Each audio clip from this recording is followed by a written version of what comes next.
corazón le suena y es lo que el corazón pide.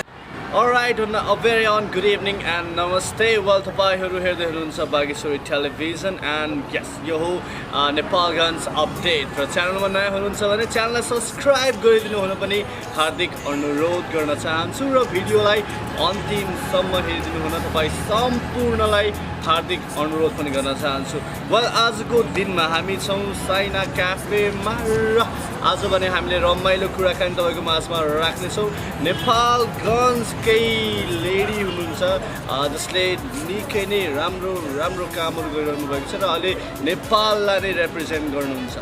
Well, media फिल्डको विषयमा कुराकानी हामी तपाईको माझमा डेफिनेटली गर्ने नै छौं र अबको क्रममा यो पालोमा तपाईको माझमा एकदमै लाइक भर्सिटाइल लेडी भन्नुपर्छ र उहाँलाई प्रस्तुत गर्ने बेला भएको छ। सो उहाँलाई कार्यक्रममा स्वागत। अलराइट, सो आजको यो दिनमा हामी सोसियल मिडिया ब्रान्डिङ धेरै चिजहरू गरिरहनु भएको छ अनलाइनमा, जुन म जस्ता धेरै युवाहरूलाई थाहा नभएको कुराहरू पनि अनलाइन सम्बन्धी सम्पूर्ण जानकारी हामी तपाईँको माझमा राख्नेछौँ र आज हामीसँग हुनुहुन्छ निकै भर्सिटाइल पर्सनालिटी भन्नुपर्छ र उहाँ हुनुहुन्छ श्वेता शेरचन। कार्यक्रममा स्वागत छ। Thank you so much. So आजभोलि केमा व्यस्त रहनु भएको छ? वेल, एकदमै व्यस्त छु। खास गर्नुपर्दा अहिले कोरोनाको टाइममा धेरैजनाहरूलाई काम छैन, भएको काम पनि मान्छेहरूलाई अप्ठ्यारो छ, तर मेरो केसमा अलिकति डिफ्रेन्ट भएको छ। झन् बेसी काम गरिरहेको छु, झन् बेसी व्यस्ततामा छु, सबै कुरा यस्तो नै चलिरहेको छ। ओके, सो धेरै युवाहरू र धेरै लाइक अगाडिको जेनेरेसन पनि अब यो अनलाइन सम्बन्धी बुझ्न चाहनुहुन्छ। कतिपयलाई आइडिया छ र कति धेरै जस्तोलाई आइडिया छैन।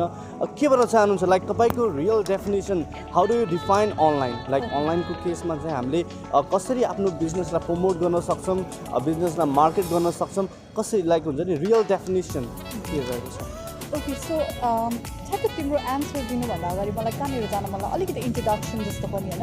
सो मैले के गर्छु अनलाइन स्पेसमा, सो जसरी नाम इन्ट्रोड्युस गरेँ त्यसरी काम इन्ट्रोड्युस गर्नुपर्दा चाहिँ मैले आफ्नो पेसालाई डिजिटल मार्केटिङ भन्ने गरिन्छ, जुनमा चाहिँ अनलाइन मार्केटिङ, अनलाइन ब्रान्डिङ भन्ने कुराहरू छ। हामीले कुनै पनि सामान किन्नुको लागि एउटा किसिमको जनचेतना चाहिन्छ।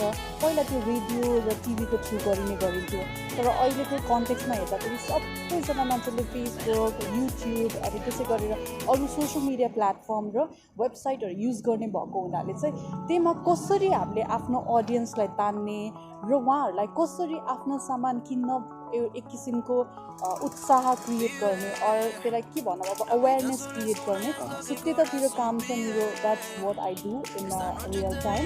अनि त्यही सम्बन्धी हामी कुरा पनि गरिरहेको छु, त्यही सम्बन्धी अलिक ट्रेनिङहरू पनि दिने गरिरहेको छु। ओके, सो हामी चाहिँ लाइक हुन्छ नि अब धेरै पब्लिकबाट तपाईँले कस्तो फिडब्याक पाउनुभएको छ अनलाइन मार्केटिङ गर्दाखेरि? जब तपाईँले आफ्नो टर्म्स एन्ड कन्डिसन लिएर धेरै पब्लिकको भिडमा जानुहुन्छ अनि धेरै पब्लिकको कस्तो फिडब्याक कस्तो पाउनुभएको छ? सो मेरो काम चाहिँ युजली पब्लिक भन्दा पनि म कम्पनीहरूसँग काम गर्छु है। सो डिफ्रेन्ट कम्पनी या डिफ्रेन्ट बिजनेस ओनर, जस्तो कि अहिले हामी एउटा क्याफेमा बसिरहेको छौँ, साइना क्याफे, जो हेर्दा एकदमै राम्रो छ, तर के हुनसक्छ भनेपछि कहिले राम्रो क्याफे खोल्दैन मान्छे आउँछ भन्ने हुँदैन है। सो राम्रो तपाईँले पसल गर्नुभएको छ, पसलमा एकदमै राम्रो सामान राख्नु भएको होला, तर त्यो भन्दैन सायद मान्छेले तपाईँको पसलको बारेमा जानकारी हुँदैन र सायद तपाईँको पसलसम्म आइपुग्नु हुँदैन। सो त्यसै गरेर अब तपाईँले अनलाइन डेलिभरी गर्ने हो कि कसरी हुन्छ आफ्नो कस्टमर अट्र्याक्ट गर्ने, उहाँहरूले अनलाइन पेमेन्ट गरेर तपाईँहरूसँग डिल गर्ने हो कि। सो मेरो most of the work is related to business owner र कम्पनी अनि अर्गनाइजेसन। सो उहाँहरूको अर्गनाइजेसनलाई कुनै एउटा अर्गनाइजेसनले केही लिएर केही मिसन लिएर अगाडि बढ्नु भएको छ भने त्यो मिसनसँग रिलेटेड को मान्छेसँग रिच आउट गर्ने त र कसरी उहाँको एउटा पोजिटिभ खालको एउटा छवि क्रिएट गर्ने, त्यो पनि अनलाइन स्पेसमा, र त्यो कुन मिडियम हामीले युज गरेर गर्न सक्छन् भनेर त्यस्तो कामहरू गर्ने गरिरहेको छु। र अहिलेसम्मको feedback, coming back to the question, feedback राम्रो छ। इट वुडन्ट हेभ बिन अब 4 वर्ष भइसक्यो यो फिल्डमा and then I know that मलाई फ्युचरमा पनि यही फिल्डमा हुनु छ so I think positive feedback नभएको भए सायद म पनि अलिक ग्रोथ भइरहेको हुन्थेन होला so I think okay so कुराकानी गर्छौँ लाइक तपाईँलाई चाहिँ इन्सपिरेसन लाइक ओके अब चाहिँ मैले यो काम चाहिँ थालनी गर्नुपर्छ किनभने तपाईँ अब धेरै युवाहरूलाई धेरै पब्लिकलाई थाहा नभएको कुरा पनि हुन्छ नेपालगञ्जको निकै नै रिनाउन्ड प्रोग्राम म्युजिक एन्ड चोइसको तपाईँ आरजे पनि रहिसक्नु भएको छ धेरैलाई थाहा नहुने प्रसङ्ग पनि रहन सक्छ सो मिडियामा रहने श्वेता दी चाहिँ अहिले यो फिल्डमा आइपुग्दाखेरिको एक्सपिरियन्स लाइक मिडिया अलिकति हुन्छ नि अब मिडियामा एडजस्ट गर्न नसकेर म अलि योभन्दा ठुलो स्टेप केही चाल्न सक्छु भन्ने योजनाले के कस्तो योजना तपाईँलाई डोराइल्यायो यो बाटोमा सो एकदमै interesting thank you so much for bringing that on है सो मेरो केसमा अफकोर्स यस म पनि आरजे थिएँ and I wanted to pursue my career in media somewhere होइन तर एउटा कता एउटा प्रेसर द्याट तिमी भनौँ न एक किसिमको मिडिया स्टडिज होइन कि त कम्प्युटर साइन्स कि त नर्सिङ यतातिर जानुपर्छ एउटा certain pressure but deep down in heart maybe मलाई त्यो मिडियाले कहिले पनि छोडेको थिएन लाइक यु सेड अनि यो डिजिटल मार्केटिङ भन्ने इन्डस्ट्रीमा पनि you can actually work behind the computer के कम्प्युटरको पछाडि बसेर काम गरेर पनि you can actually do good but मैले चाहिँ चुज गरेँ to come in front of a camera किनभने मैले पनि युट्युब च्यानल चलाउँछु लाइक यु अनि आई थिङ्क मलाई एकदमै रमाइलो पनि लाग्छ but at the same time तिमीले भने जस्तै आरजे भएर कति धेरै कुरा मैले आफूले पनि सिकेको छु है त्यो कुराहरू चाहिँ अहिले यो डिजिटल इन्डस्ट्रीमा जसरी मान्छेहरूले युट्युब च्यानल मोनिटाइज गरिरहेको छ जसरी मान्छेले आफ्नो फलोवर्सहरू बढाइरहेको छ सब्सक्राइबर बढाइरहेको छ सो त्यो सबै कुरा भनेको एउटा aspiring anybody who is probably studying in bachelors मास्टर्सहरू त्यो सबैको लागि एउटा ड्रिम कम ट्रु नै हो so I think same for me as well अहिलेको क्रममा चाहिँ अब तपाईँले चाहिँ आफ्नो कम्पनीबाट इन्ट्रोड्युस भएर काम गरिरहेको छ र नेपाललाई नै रिप्रेजेन्ट गरेर काम गरिरहनु भएको छ सो कम्पनीको विषयमा जानकारी गराइदिनुहोस् न ओके सो मैले चाहिँ अहिले एउटा कम्पनी चलाउँछु आइटी कम्पनी जसको नाम हो शेरचन कन्सल्टिङ आफ्नै सरनेमदेखि छु for some reason so okay या त्यो कम्पनीको मार्फत मैले digital marketing online marketing related धेरै ट्रेनिङहरू र साथसाथै सर्भिस पनि यसको सर्भिसहरू प्रोभाइड गरिरहेको छु यो साथसाथै शेरचन कन्सल्टिङ जुन मेरो आफ्नो कम्पनी भइहाल्यो त्यो साथसाथै एउटा अर्गनाइजेसनको पनि पार्ट हो जसको नाम हो girls in tech Nepal so fun fact म मिडिया मन परे पनि पढ्न चाहिँ म आइटी पढेको हो सो आफूलाई आइटी इन्डस्ट्रीबाट आएको भएर यो डिजिटल मार्केटिङ पनि एकदमै आइटी इन्डस्ट्रीबाटै मानिन्छ भन्दैमा आइटी पढ्नै पर्छ भन्ने छैन यो इन्डस्ट्रीमा छिर्नको लागि so girls in tech Nepal भन्ने एउटा संस्था जुन युएसको एउटा संस्था हो सेन फ्रान्सिस्को हेडक्वार्टर छ 50वटा कन्ट्री लगभग 50वटा कन्ट्रीमा त्यसको डिफ्रेन्ट च्याप्टरहरू रहने गरेको छ नेपालको त्यो च्याप्टरमा पनि म पनि एउटा बोर्ड मेम्बर हो हामी एकदमै महिला वुमेन ओरिएन्टेड अर्गनाइजेसन जेमा 40जनाभन्दा बढी मान्छेले हामी सबैले अनलाइन काम गर्छौँ so I think digital marketing online marketing र अहिले जे पनि भइरहेको छ यो चाहिँ फ्युचर हो कि धेरैजना मान्छेहरूले आइटी पढेर अलिकति लस हुनुहुन्छ तर के गर्ने किनभने आइटी पढेको स्टुडेन्टहरूलाई प्रोग्रामिङ र कोडिङ बाहेक अरू कुराहरू ला म के गर्न सक्छु भनेर लस भएको केसमा आई थिङ्क डिजिटल मार्केटिङ भनेको ठ्याक्कै एउटा मिक्स हो कि जेमा चाहिँ क्रिएटिभिटी पनि छ त्यसमा कन्टेन्ट क्रिएसन छ हामी भिडियो अगाडि बसेर यसरी कुरा गर्न सक्छौँ we can make YouTube videos social मिडियाको चाहिँ त्यो मिम बनाउनेदेखि लिएर होस् या फेरि कुनै भाइरल कन्टेन्ट बनाउनेदेखि लिएर यो सबै कुरा खास भनेको एउटा मेथड हो कि हामीले भाइरल कन्टेन्ट हेर्न मन पराउँछौँ तर भाइरल कन्टेन्ट पनि खास लजिकली राम्रो भाइरल कन्टेन्ट बनाउनको लागि पनि डिजिटल मार्केटिङ जानेको र पढेको हुनुपर्छ कि सो धेरै कन्टेन्टहरू विदेशमा त्यसै भाइरल हुँदैन भाइरल बनाउनको लागि there is a whole strategy that they put and that is also what it is online marketing so I think more or less एकदमै रमाइलो इन्डस्ट्रीमा भएकोले खुसी पनि लाग्छ मलाई ओके सो हामी आइटीको विषयमा कुराकानी गर्छौँ लाइक बिएससी सिएस आइटी पढ्दाखेरि चाहिँ निकै नै एकदमै हार्ड लेबर गरेर एकदमै हार्ड वर्क गरेर हामीले पढ्नुपर्ने हुन्छ कतिपय युवाहरूले आर्ट गरेर यो विषय पढ्नुहुन्छ तर पढिसकेपछि अब के गर्ने भन्ने टाइपको अन्यलता पनि उहाँहरूमा भइरहन सक्छ सो के भन्न चाहनुहुन्छ लाइक पढ्न कतिको गाह्रो भएको थियो लाइक कसरी म्यानेज गर्नुभयो तपाईँले सो मेरो एकदम फनी छ म धेरै राम्रो स्टुडेन्ट चाहिँ होइन सो द्याट वे या मेरो ब्याचलर्स ठिकै थियो I think bachelors more less like रमाइलो गरेर बित्यो है त्यस्तो भन्नुपर्दा टु बी अनेस्ट तर जब कलेजबाट बाहिर निस्किन्छ त्यति बेला झसङ्ग हुन्छ अब म लाइफबाट के गरौँ लाइफमा के गरौँ भन्ने कुरा हुँदो रहेछ सो मेरो लागि चाहिँ it turns out because I had a background of little bit of media जेमा कति कुराहरू मैले जानिरहेको देखिरहेको थिएँ but at the same time I knew that म चाहिँ अलिकति प्रोएक्टिभ छु सो मलाई चाहिँ कसरी हुन्छ कन्टेन्ट क्रिएसन सोसियल मिडिया सबै कुरा मन परिराख्ने कुरा नै भएको हुनाले मलाई ओहो ल डिजिटल मार्केटिङ पढ्यो भने चाहिँ यो सबै कुराको ब्लेन्ड तिमीले देख्न पाउँछौ एक्सपिरियन्स गर्न पाउँछौ एन्ड स्काइज द लिमिट यो इन्डस्ट्रीमा सो त्यही भएर चाहिँ म उहाँहरू कोही आइटी पढेको हुनुहुन्छ र दे फिल लस्ट भनेपछि आई इन्करेज पिपल प्रोग्रामिङ र कोडिङ मात्रै आइटी होइन आइटीमा धेरै कुराहरू गर्न सकिन्छ and one of them is definitely digital marketing online marketing so त्यो इन्डस्ट्रीलाई अलिकति पोजिटिभली एक्सप्लोर गर्नु भन्छु म चाहिँ ओके सो हजुरले अब अनलाइन क्लास पनि दिइरहनु भएको भन्ने कुराहरू पनि आएको छ र अनलाइन क्लास लिनको लागि के लाइक अब युट्युब च्यानल हेर्नुभएको र टेलिभिजन हेरिरहनु भएको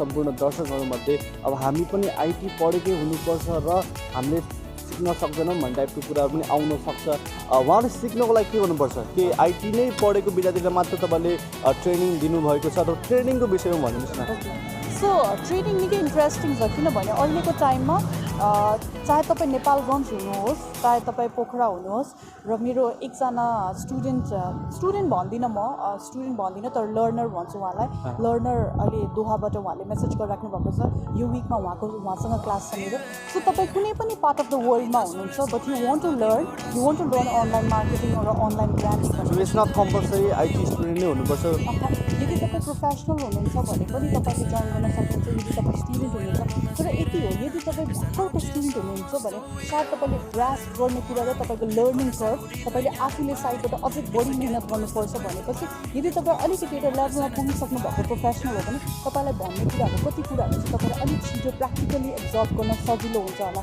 तर भन्दैमा मेरो कोर्सहरू चाहिँ एकदमै बिगिनर फ्रेन्डली छ भन्नुको मतलब तपाईँ आइटी ब्याकग्राउन्ड तपाईँको कुन ब्याकग्राउन्ड हो त्योसँग मतलब भएन कि तपाईँ कतिको लर्निङ एपेटाइट कति स्ट्रङ छ तपाईँको यदि तपाईँ चाहनुहुन्छ भने तपाईँसँग मोबाइल इन्टरनेट अर ल्यापटप यो तिनवटा चिजमा अब इन्टरनेट चाहिँ हुनु पऱ्यो प्राइमरीली चाहे त्यो मोबाइलबाट होस् चाहे इन्टरनेटबाट डेफिनेटली लर्निङ गर्न सकिन्छ सो धेरै पब्लिकको अब म जस्तै गुनासो भन्दा पनि एउटा मनमा अन्योलता पनि हुनसक्छ लाइक ओके ट्रेडिङ त म गर्नु रेडी छु कति फी स्ट्रक्चर कसरी होला के कस्तो होला रेटहरू भन्ने कुराहरू पनि आउन सक्छ सो के भन्न चाहनुहुन्छ यो विषयमा ओके सो एकदमै फन फ्याक्ट यो आजभोलि मलाई यो कुरा गर्दाखेरि आफूलाई एकदम रमाइलो लाग्छ किन भनेपछि फी एकदमै नमिनल फीहरू छ है सो भन्नेको मतलब अहिले हामीले तिनवटा कोर्स निकालेको छौँ एउटा कोर्स चाहिँ 14 घन्टाको छ एउटा कोर्स 3 घन्टाको छ एउटा कोर्स 25 घन्टाको छ है त्यसै गरेर हामीले अब अर्को कोर्स 40 आवर्सको पनि निकाल्दैछौँ यो डिफ्रेन्ट कोर्स डिफ्रेन्ट चिजको लागि हो है अनि फिसहरू पनि कुनै 1000 रुपियाँदेखि लिएर 15-20,000 25,000सम्म छ सो फिसहरू डिफ्रेन्ट खालको कोर्सको लागि depend on our like depend on what you are trying to learn तपाईँले के सिक्न खोज्नु भएको त्यसमा तर भोलि पर्सि तपाईँले यो सिक्नुभयो भने तपाईँले प्र्याक्टिकली आफ्नो लाइफमा युज गर्नुभयो या कसै अरूको बिजनेसको लागि युज गर्नुभयो भने तपाईँले त्यहाँ आफूले आफ्नो लागि अलिकति एउटा पैसा बनाउने या अलिकति एउटा व्यापार स्टार्ट गर्ने चाहिँ धेरै अपर्च्युनिटी चाहिँ छ नेपालगञ्जको कन्टेक्समा चाहिँ जानु एकदमै धेरै ओके सो नेपालगञ्जको पब्लिकसँग चाहिँ इन्टरेक्ट गर्दाखेरि तपाईँले पाउनुभएको फिडब्याकको जानकारी सो आज मेरो सेकेन्ड क्लास हो आज म नेपालगञ्जको एउटा सेसन छ मेरो सेकेन्ड क्लास हो एकदमै पोजिटिभ फिडब्याक मैले यतिको पोजिटिभ फिडब्याक एक्सपेक्ट गरेको थिएन and I think in the days to come as well म नेपालगञ्जमा सेसनहरू रन गर्ने इच्छा छ पेड क्लासेसहरू पनि गर्ने इच्छा छ अहिले the one that I'm doing right now is a free class हो सो मैले कति कुराहरू युट्युब च्यानलमा फ्रीमा राखिदिइरहेको छु आफूले जानेको कुराहरू र कतिजनालाई भन्छु तपाईँलाई पैसै दिन जरुरी छैन तपाईँ युट्युब च्यानलमा जानुहोस् मेरो युट्युब च्यानलको लिङ्क मेबी तिमीले सेयर गरिदिन सक्छौ सो या बेसिकली कति कुराहरू अलरेडी फ्रीली अभाइलेबल नै छ र कति कुरा स्ट्रक्चर्ड वेमा पढ्न मन छ भने प्लिज क्लास पे पे गरेर क्लासमा आउनुहोस् अनि लर्न गर्नुहोस् भन्छु। सो अनलाइनसम्म तपाईँहरूले पनि बुझ्न चाहनुहुन्छ भने डिस्क्रिप्सनमा लिङ्क दिएको हुन्छ र लिङ्कमा क्लिक गरेर एकपटक अवश्य हेरिदिनु हुन तपाईँ सम्पूर्णलाई अनुरोध पनि गर्न चाहन्छु। र हामी कुराकानी गर्छौँ मिडियाको विषयमा। धेरैलाई थाहा नहुन पनि सक्छ हजुर एमओसीको आरजे पनि रहिसक्नु भएको छ। सो कुन वर्षमा कति वर्ष एमओसीलाई रिप्रेजेन्ट गर्नुभयो तपाईँले प्रेजेन्ट गर्नुभयो? ओके सो 1 वर्ष हो त्यो चाहिँ I know for the fact that म ठ्याक्क क्लास 10 क्लास 12 सकिने बेलामा जोइन गरेको थिएँ अनि क्लास 12 को ग्यापदेखि ब्याचलर फर्स्ट इयरको ग्यापसम्म गरेको हो। That is what I remember. अनि एकदमै रमाइलो थियो त्यति बेला, अलिकति इनोसेन्ट, अलिकति के हो मिडिया भनेको थाहा नहुँदाखेरि पनि त्यो मिडियाको एउटा किसिमको रमाइलो एउटा अलग्गै दुनियाँ देख्न पाउँदा चाहिँ आई थिङ्क अहिले सम्झ्यो भने पनि एकदम रमाइलो लाग्छ। एन्ड आई ट्रुली बिलिभ त्यो पार्ट अफ माई जर्नीले चाहिँ मलाई बोल्न कन्फिडेन्स चाहिँ त्यहाँबाट दिएको हो है। कसरी बोल्नुपर्छ, के गर्नुहुन्छ र के गर्नु हुँदैन भन्ने कुरा धेरै कुरा सिकेको थिएँ। रमाइलो लाग्छ सम्झँदाखेरि।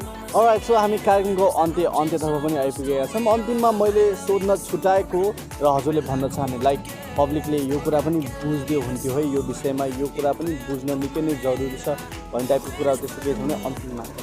ओके सो ठ्याक्क मैले अहिले सम्झिँदाखेरि के भन्न मन लाग्यो भनेपछि आजभन्दा 4 वर्ष अगाडि म नेपालगञ्ज इन्डियाबाट फर्किँदाखेरि म यहीँ डिजिटल मार्केटिङ गर्छु, म यहीँ कम्पनी खोल्छु भन्दा चाहिँ माहौल अलिकति डिफ्रेन्ट थियो। अहिले चाहिँ धेरै स्टुडेन्टहरू हुनुहुँदो रहेछ, 4वटा कलेज रहेछ, अलिकति रिसर्च पनि गरेँ मैले है। बिएससिआइटीको टन्नै स्टुडेन्टहरू हुनुहुँदो रहेछ। धेरैजनाले मलाई मेसेज गर्नुहुन्छ नेपालगञ्जकोले, जसले भन्नुहुन्छ दिदी तपाईँ कसरी गरिराख्नु भएको छ, यो फिल्डमा अपर्च्युनिटी कतिको छ। अनि धेरै कुराहरू मिसकन्सेप्सनहरू पनि छ कि यो इन्डस्ट्री त धेरै राम्रो लामो चल्दैन अरे, धेरै पैसा कमाइँदैन अरे, या फेरि नेपालगञ्जमा त्यस्तो अपर्च्युनिटी हुनेवाला छैन। I really want to encourage them. एकदमै राम्रो इन्डस्ट्री छ। अनि झन् अहिले कोरोना पछाडि, कोभिड पछाडि मैले आफूले नै आज हिजो भर्खर एउटा इन्टरभ्यू दिएको छु, मेरो सबै स्टाफहरू घर बसेर काम गर्नुहुन्छ है अहिलेको डेमा। एन्ड आई थिङ्क यो इयरको एन्डसम्म र नेक्स्ट इयर पनि सायद हामीहरू सबैजना घर बसेर काम गर्छौँ। We get paid the money at sitting at the home. तर उहाँहरू दिनको 8 घन्टा बसेर काम गर्नुहुन्छ आफ्नो घरमा। सो घरमै एउटा टेबल र चेयरमा बसेर काम गर्नुहुन्छ। हामी हरेक मिटिङ हरेक कुराहरू फोनमा गर्छौँ। 40जना प्लसको एउटा अर्गनाइजेसनमा छु जेमा हरेकजना आफ्नो घरमा बसेर त्यो अर्गनाइजेसन चलाइराख्नु भएको छ। The world is actually moving towards कस्तो भनेपछि घरमा बसेर हरेक कुरा गेटिङ इट डन होइन। अब अहिलेको केसमा आई थिङ्क यहाँ नेपालगञ्जमा पनि अनलाइन फुड डेलिभरी भइरहेको छ होइन। धेरै कुराहरू अनलाइन भइरहेको छ। ई सेवा र खल्ती चाहिँ हामी सबैले एकदमै नर्मल डे टु डे लाइफमा युज गर्छौँ। सो यो this is the future. So यसमा डराउनु पर्ने केही पनि छैन। Anybody who wants to be part of a digital marketing online marketing industry भने प्लिज फिल फ्री। यदि तपाईँ बिजनेस ओनर हुनुहुन्छ भने and you want to advertise it online I think it's the right time. नेपालगञ्जमा धेरै opportunity देखिरहेको छु मैले। बिजनेस यति राम्रो राम्रो क्याफेहरू खोलेको छ, यति राम्रो राम्रो होटलहरू छ। आई नो कोरोनाको टाइममा we have to be careful. तपाईँ र मैले पनि मास्क लगाएको थियौँ, तर right now it's not there because हामी के अरे क्यामेराको अगाडि छौँ। तर I think online is the future. So please feel free अनि it's the right time. Okay, so television हेरेर बस्नुभएको दर्शकहरूलाई अनुरोध के भन्छ? Thank you so much for having me first of all. It just gives me रमाइलो पहिलाको कुराहरू पनि याद आयो। Thank you for reminding all that. And yeah, so do good. You're doing great. So thank you. Alright, so thank you very much. हाम्रो निम्ति स्वीकारिदिनु भयो, हामीलाई चाहिँ इन्टरभ्यूको लागि बोलाइदिनु भयो। थ्याङ्क यू भेरी मच सोचा जी। Thank you very much. Well अब भने कार्यक्रमबाट छुटेर जाने समय पनि भइसकेको छ। वेल आजको एपिसोडमा हामीले कुराकानी गरेका थियौँ अनलाइनको विषयमा। वेल आइटीको विषयमा मेन के कुरामा ध्यान दिनुपर्छ र के कुरा भइरहेको छ विस्तृत जानकारी लिनको लागि तपाईँलाई डिस्क्रिप्सनमा हामीले लिङ्क सेयर गरेका छौँ। सो प्लिज एकपटक डिस्क्रिप्सन पनि हेर्नुहोला र लिङ्कमा क्लिक गरेर आइटी सम्बन्धी अनलाइन सम्बन्धी सम्पूर्ण जानकारी तपाईँलाई लिनुहुन म हार्दिक अनुरोध पनि गर्न चाहन्छु। वेल आजको एपिसोडमा हामीले श्वेता शेरचनसँग कुराकानी गरेका थियौँ। वेल पर्सनली भन्नुपर्दा एकदमै क्लोजनेस एउटा क्लोज रिलेसन पनि हामीसँग रहेको छ र सो विषयमा चाहिँ लाइक हुन्छ अब पब्लिकले अनलाइन सम्बन्धी पनि जानकारी पाउनुपर्छ है भन्ने हिसाबले हामी तपाईँको माझमा अनलाइन सम्बन्धी जानकारी लिएर पनि आइसकेका छौँ। वेल अब भने कार्यक्रमबाट छुटेर जाने समय पनि भइसकेको छ। आफ्नो ख्याल राख्नु होला, टाइममा खाना खानु होला, टाइममा सुत्नु होला र टाइममा घर पुग्नु होला। Till then take care, bye bye and have a great night.